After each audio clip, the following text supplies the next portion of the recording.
y nos vamos a ocupar de las historias, de los relatos de la infancia de Jesús.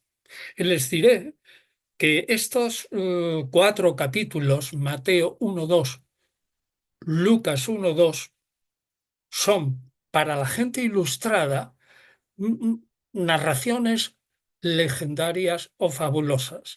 Pero para la gente sencilla no es así, sino que contiene un núcleo de verdad y la gente sencilla prescinde de los detalles que puedan parecer un tanto raros y se queda con, con el núcleo. Ahora, diré una cosa, la mayoría de los estudiosos que escriben la vida de Jesús, Jesús de Nazaret, vida, tal, Jesús el judío o cualquier otro título, no consideran estos capítulos, es decir, los saltan, sin más. Pero, digo, nosotros sí los veremos brevemente desde el punto de vista histórico, porque para la gente sí son importantes, son la base de la Navidad, de la Semana Santa, no, perdón, de la Navidad, sobre todo los nacimientos que se ponen, es decir, los belenes o en otros les llaman los pesebres que se ponen. Es decir, que para mucha gente es si le quitas esto, Mateo 1:2 y Lucas 1:2, pues le dejas la Navidad totalmente vacía. Pues bien, lo que sí es claro es que estos cuatro capítulos responden a la recogida de sus autores que no sabemos quiénes son, totalmente diferentes. Son recogidas de tradiciones diferentes.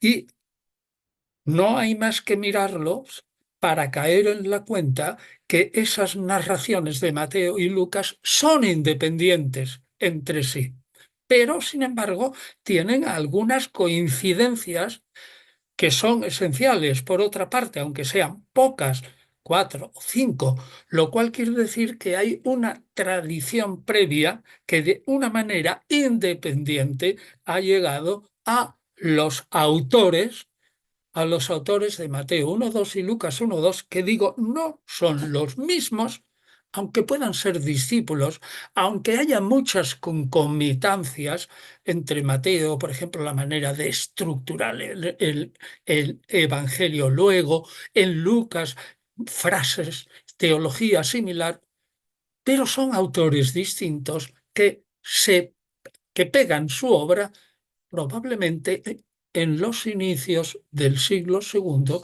cuando ya los evangelios estaban publicados. Pero eso no importa. Lo que nos llega a nosotros es un producto de finales del siglo segundo. Por lo tanto, sean históricos o no, sean fabulosos, legendarios, los estudiosos les hagan caso o no, lo cierto es que son canónicos y están aquí y al menos el significado tiene importancia para las diversas iglesias. Bueno, entonces, ¿qué es lo que hay en común? Pues un poquito, ¿no?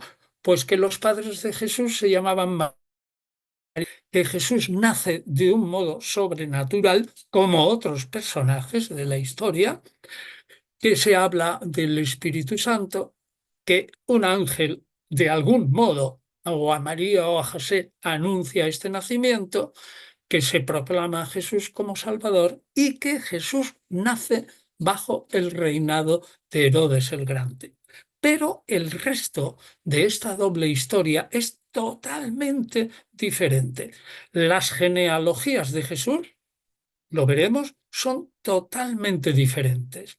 Las narraciones de Mateo sobre la adoración de los magos, la huida a Egipto, la matanza previa a los inocentes, son absolutamente desconocidas por Lucas.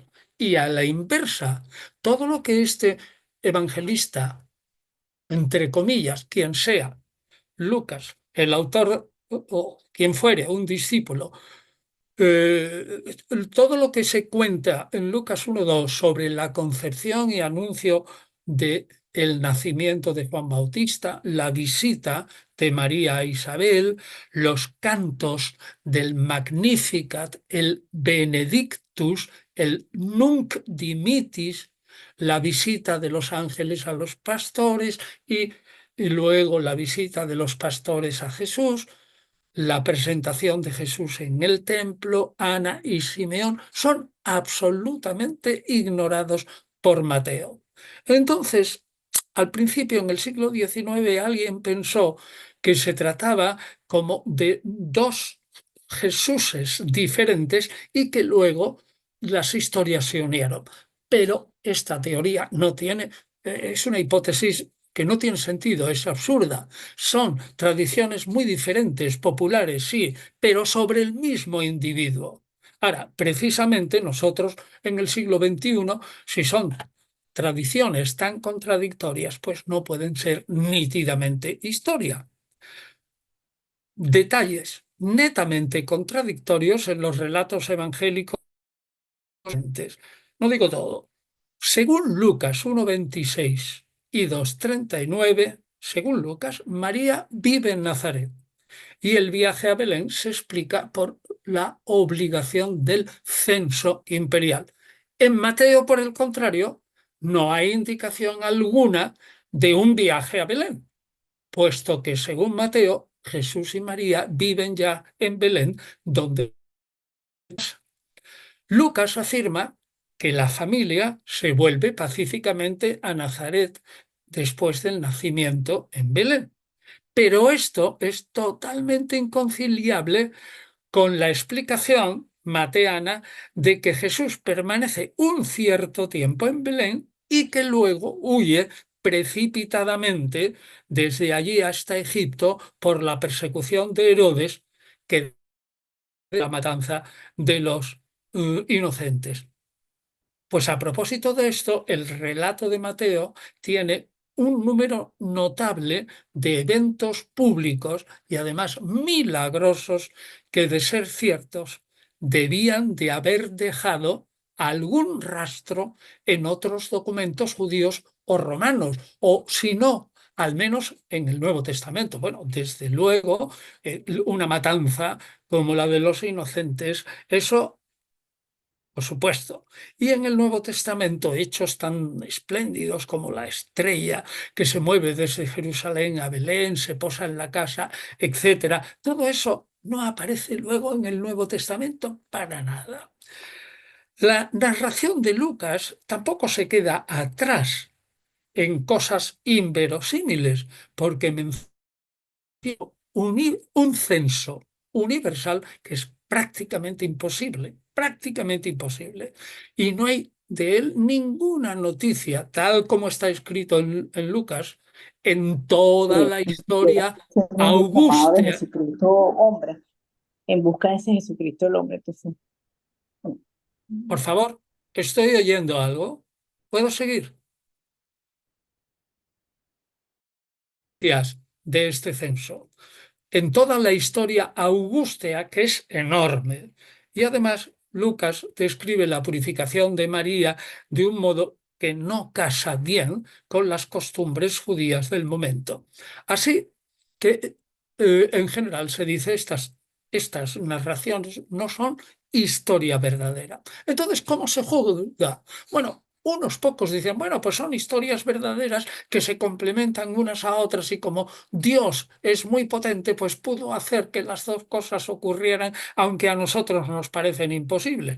Y otros dicen, pues no, mire, esto es historia teológica, son comentarios o narraciones, son un midrash, o midrashin, o llámenlo ustedes como quieran. O bien, o bien, y esto ha sido publicado en español, hay que entenderlos como símbolos o naturalmente como en la obra La primera Navidad, repito, la primera Navidad de dos autores muy conocidos, Jean-Dominique Crozan y Marcus J.